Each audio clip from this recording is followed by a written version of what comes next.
di pantai wisata Tanjung Pedam yang ada di Pulau Belitung. Baiklah teman-teman, di sini kami akan mereport sebuah galeri yang dimana galeri tersebut menghasilkan anyaman bambu. Let's go, ikut kami. Mari, go!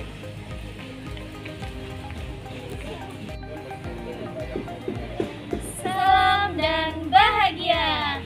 Hai teman-teman, perkenalkan kami. Saya sendiri Gian Purnama Siligian, NIM 2021015170 beserta teman saya sendiri Ferwinda Lestari dengan NIM 2021015157. Kami dari kelas 1D Prodi PGSD Universitas Sarjana Wiyata Taman Siswa Yogyakarta. Baiklah teman-teman, kami sudah ada di lokasi pengrajin bambu yang ada di Pulau Belitung. Udah nggak sabar lagi atau penasaran? Let's go! Baiklah teman-teman, saatnya kita masuk ke dalam untuk melihat dan menemui bapak pengrajin kita dan serta melihat produk-produknya. Oke teman-teman. Permisi bapak. Ya, silakan. Izinkan kami bapak untuk melihat produk-produk bapak. Oh ya, silakan masuk. Ya, terima kasih bapak. Silakan.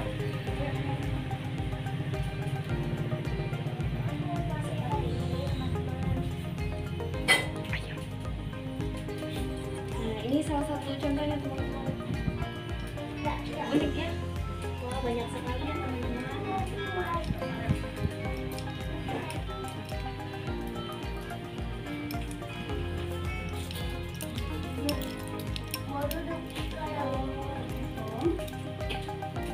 Ini rumit bukan Pak? Enggak rumit sih sebenarnya. Kalau untuk bentuk anyamannya masih sederhana. Itu untuk lampu, untuk lampu.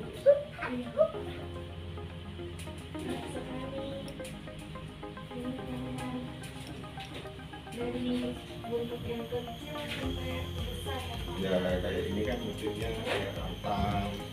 Oh iya Pak. Biasa di hotel untuk jajanan. Ya. Oh iya Pak. Salah satunya ini teman-teman produknya. Bapak apakah kami bisa belajar Bapak untuk membuat produk ini? Oh boleh, bisa. Itu mudah kok. Ini juga cukup unik ya teman-teman. Sangat bagus. Kalau ini juga bisa Pak. Bisa. Nanti kita belajar sama-sama. Iya. Iya bersama. Ya. Baiklah, salam dan bahagia. Halo semuanya, perkenalkan kami dari Universitas Sarjana Wiyata Taman Siswa Yogyakarta. Kami akan mewawancarai Bapak pengrajin bambu. Saya sendiri GM Purnama Siligian, NIM 2021015170 dari kelas 1D, Prodi PGSD. Beserta teman saya sendiri Ferwinda Lestari dari kelas 1D Prodi PGSD dengan NIM 2021015157. Baiklah, tujuan kami membuat video ini yaitu untuk memenuhi tugas mata kuliah prakarya dengan dosen pengampu Ibu Dian. Sebelumnya kami mempersilahkan Bapak untuk memperkenalkan diri Bapak. Baik, terima kasih. Nama saya Ari, nama lengkap Ari Suparyo. Saya pemilik dan sekaligus pengrajin dari anyaman bambu. Baik, terima kasih Bapak. Kami akan mewawancarai sedikit Bapak, boleh Bapak? Boleh. Ya. Kami akan bertanya kepada Bapak. Yang pertama, apa pekerjaan atau profesi Bapak? Ya, baik. Kalau pekerjaan utama saya memang saya selaku pengrajin bambu, pengrajin dan sekaligus penjualnya gitu. Jadi pengrajin dan pemasarannya saya sendiri. Ya, baik Bapak. Kira-kira sudah berapa lama usaha ini Bapak dirikan? Usaha ini berdiri tahun 2009 sampai sekarang 2021, 12 tahun ya. Ya, kurang lebih 12 tahun dari awal mulanya berdiri. Sudah cukup lama juga ya Pak? Iya. Tujuan Bapak mendirikan galeri ini Pak? Ya, tujuan kami memang ya satu memang untuk penghasilan kami. Kedua, kami ingin mempromosikan bahwa kerajinan bambu adalah khas Indonesia dan berbahan baku lokal, lagi pun ramah lingkungan. Usaha ini kira-kira untuk buka galeri ini tuh dari jam berapa gitu? Kalau pada umumnya galeri ini kami buka dari jam 9 sampai jam 5 sore. Barang apa saja yang Bapak perdagangkan? Kalau jenis barangnya banyak ya, kami dari mulai istilahnya yang kecil berupa istilahnya kayak pot bunga untuk kaktus sampai dengan rumah bambu, itu kami bisa produksi yang kami perdagangkan ya, semua bahannya dari bambu, istilahnya dari yang terkecil sampai yang terbesar, istilahnya dari ya pot bunga yang sangat kecil untuk kaktus sampai dengan rumah bambu itu bisa. Maaf Bapak, sebenarnya kira-kira berapa modal awalnya untuk membangun galeri ini? Kalau modal awal ya, cerita kita modal awal baru mau buka usaha dulu. 2009 modal saya cuma 150.000 awal ya, karena untuk merintis ini kan kita tidak perlu harus modal gede, karena bambu kan murah. Bahan baku, yang penting bahan baku utamanya itu sangat murah dan banyak juga. Kalau penghasilan sehari-hari Pak dari ini? Kalau sekarang kita rata-rata sekitar 400.000, cuman kami ada karyawan yang tetap satu, jadi untuk karyawan rata-rata sehari bisa 150.000, sisanya untuk ownernya gitu kan. Ini Bapak mau bangun galeri ini di sini tuh awalnya gimana gitu Pak? Kenapa Bapak memilih bangun galeri di sini? Ya, sebenarnya bangunan ini bukan saya pribadi bangun ya, karena bangunan ini punya pemerintah, punya dinas, khususnya dari Dinas Pariwisata, memang dikhususkan untuk galeri ini untuk KUKM yang khususnya pengrajin yang bisa produksi sendiri di sini dan bisa berjual di sini gitu. Jadi tujuan kami memang untuk membantu pariwisata yang ada di Belitung. Karena kita harus perkenalkan ini loh potensi Belitung, ada ini, ada bambu, misalkan kawan-kawan ada kerang, ada lais begitu. Jadi yang khas Belitung, bahan bakunya ada di Belitung dan produksinya di Belitung. Ya Bapak, ini cukup strategis ya Pak di sini? Ya lumayan strategis karena ini salah satu tujuan wisata di Belitung kan, Pantai Tanjung Perdam. Kalau yang sehari-hari itu siapa yang membantu Bapak berdagang atau membuat kerajinan Pak? Kalau untuk membuat kerajinan yang karyawan tetapnya saya sebenarnya ada satu, yang karyawan lepasnya sekitar 20 orang. Karyawan lepas itu artinya begitu kita ada order banyak, baru kami panggil orang-orang itu membantu. Ya. Kalau untuk pemasaran ya sementara kita di showroom galeri ini, dan kita juga ada di media online. Dari bambu ya Pak gitu bahannya. Ada nggak gitu bahan lain selain bambu gitu yang Bapak gunakan? Kalau untuk memang utamanya saya bambu, cuman ketika memang ada pesanan orang lain yang biasanya dari kerang, yang ada potensinya di Belitung ini kan, bahan bakunya banyak, ya dari bambu, dari kerang, dari tempurung, kami bisa, cuman itu bukan istilahnya utama untuk kami gitu. Ya, ketika ada pesanan aja dan kami merasa mampu untuk buat, kami buat. Kalau dalam sehari itu Bapak bisa menghasilkan berapa banyak kerajinan? Tergantung tingkat kesulitan dan motif model ya. Contohnya kayak pot bunga ini kalau sehari taruhlah kita berdua dengan karyawan saya, itu sehari mungkin bisa 10 biji, 10 piece untuk barang model kayak ini gitu. Memang kalau untuk model yang simple kayak gini sehari mungkin bisa 20 sampai 25. Lumayan banyak juga ya. Ya. Kalau satu kerajinan kayak gini gitu Pak, udah cukup satu hari itu cukup gitu? Kalau satu hari kalau kami kuda bisa 10 dapat. Kalau nganyam gitu ya itu bisa 10. Kalau Bapak membuatnya memang di lokasi ini atau di mana Bapak? Tergantung ya, ada di workshop sini, terus ada di workshop di rumah ada juga. Jadi ketika ada pesanan banyak, kadang di sini cuma waktu sampai sore, malamnya kami lembur di workshop di rumah.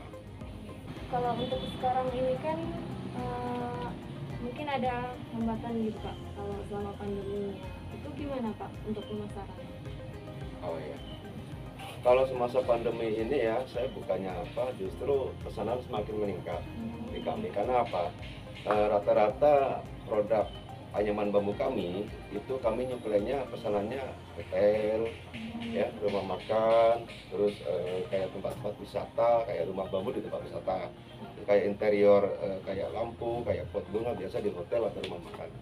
Jadi saya lihat pas pandemi, saya bukannya apa namanya mendoakan pandemi ya, bukan mengharap pandemi itu bagus itu enggak, cuman di saat pandemi ini, di saat hampir semua itu hotel dan restoran tutup, memang nggak ada tamu, justru mereka memanfaatkan untuk berbenah.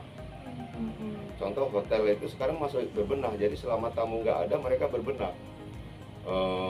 Menghias, bisa membangun sesuatu atau berbenah tempatnya.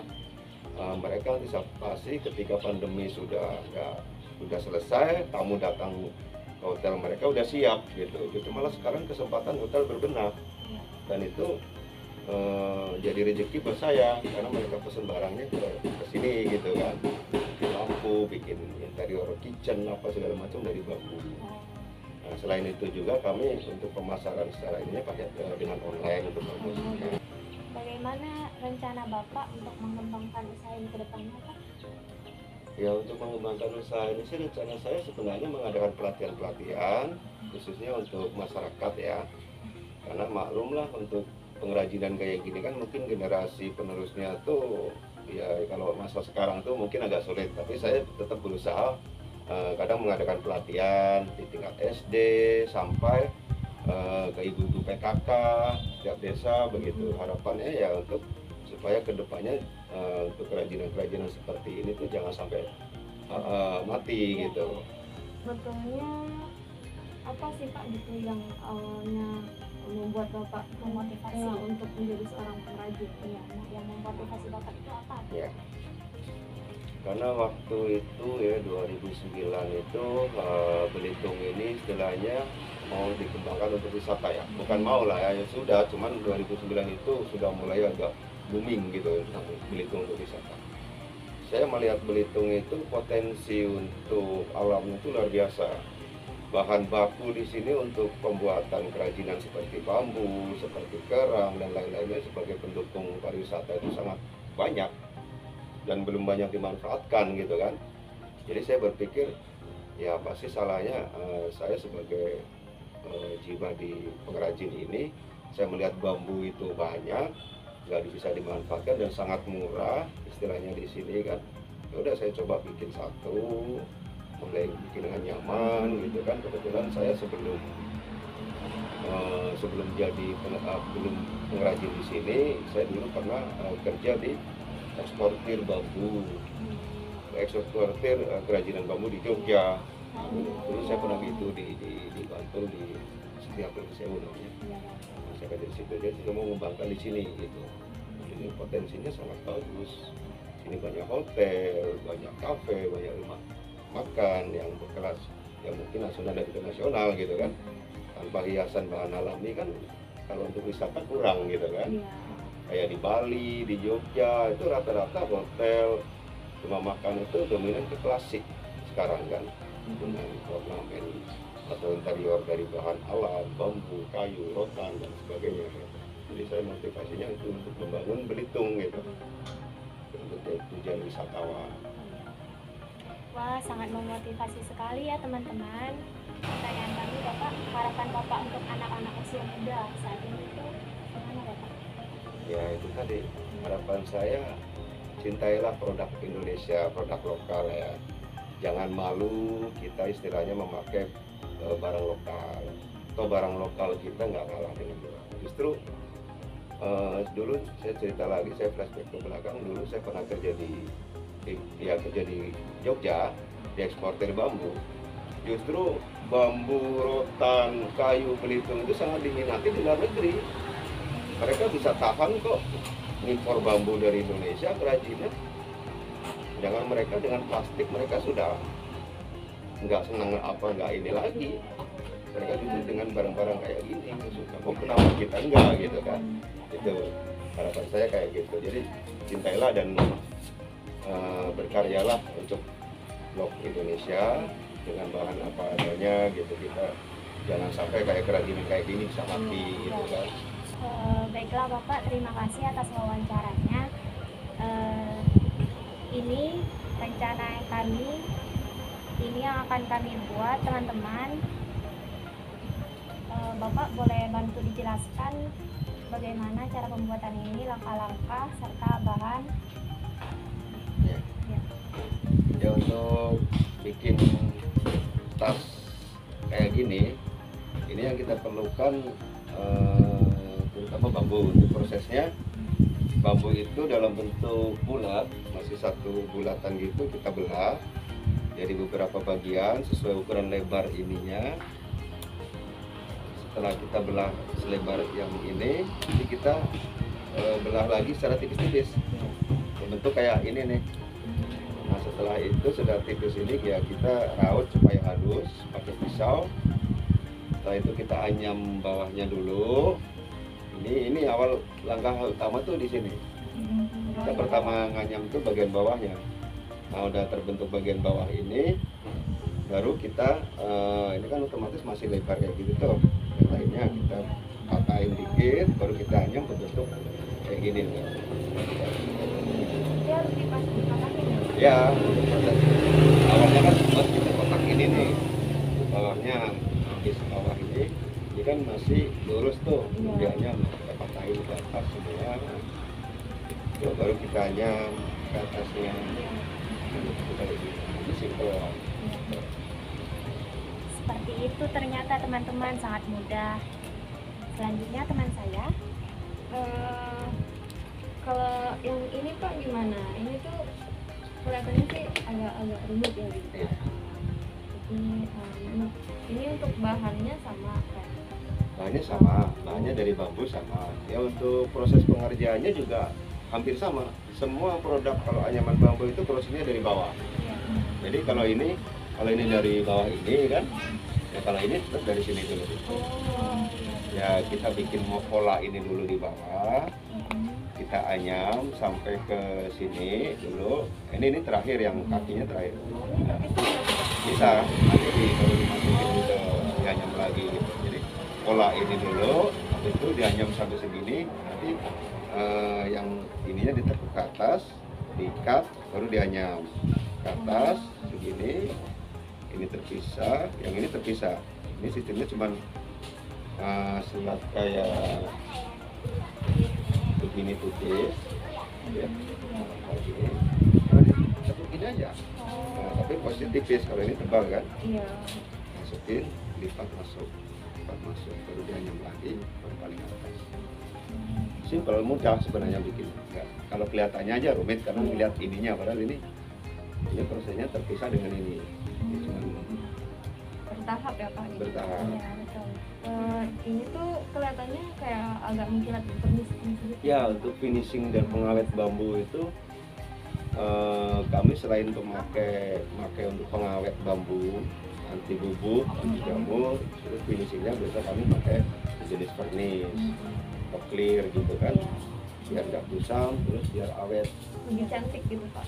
Ya, ini untuk pengawet ya, karena bambu kan dominan dengan kayak kena jamur, begitu keadaan lembab, kena hawa lembab, apa itu sering kena jamur. Makanya kita clear pakai bahan baku dari water base atau pakai bahan baku yang campuran minyak seperti thinner gitu, kayak tahan jamur.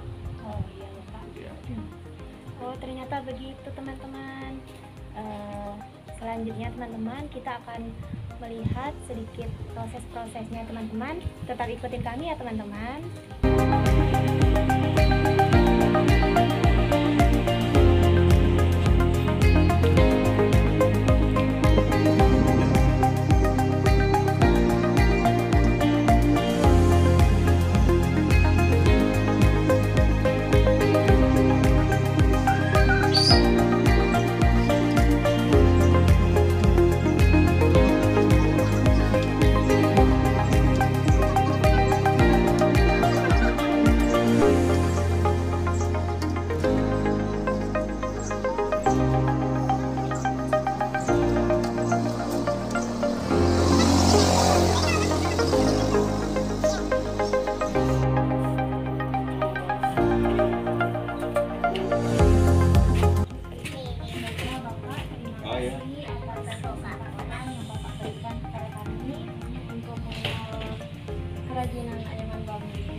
teman-teman.